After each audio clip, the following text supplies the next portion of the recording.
பெர்கமு சபையின் தூதனுக்கு நீ எழுத வேண்டியது என்னவெனில், இருபுறமும் கருக்குள்ள பட்டயத்தை உடையவர் சொல்லுகிறதாவது, உன் கிரியைகளையும் சாத்தானுடைய சிங்காசனம் இருக்கிற இடத்தில் நீ குடியிருக்கிறதையும், நீ என் நாமத்தை பற்றி கொண்டிருக்கிறதையும், சாத்தான் குடிகொண்டிருக்கிற இடத்திலே உங்களுக்குள்ளே எனக்கு உண்மையுள்ள சாட்சியான அந்திப்பா என்பவன் கொல்லப்பட்ட நாட்களிலும் என்னை பற்றும் விசுவாசத்தை நீ மறுதலியாமல் இருந்ததையும் அறிந்திருக்கிறேன். ஆகிலும் சில காரியங்களை குறித்து உன் பேரில் எனக்கு குறை உண்டு.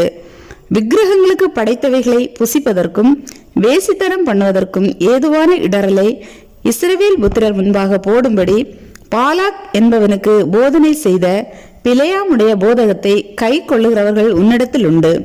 அப்படியே நிக்கோலாய் மதஸ்தருடைய போதகத்தை கை கொள்ளுகிறவர்களும் உன்னிடத்தில் உண்டு. அதை நான் வெறுக்கிறேன்.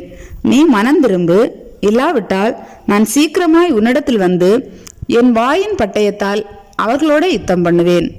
ஆவியானவர் சபைகளுக்கு சொல்லுகிறதை காதுள்ளவன் கேட்க கடவன்.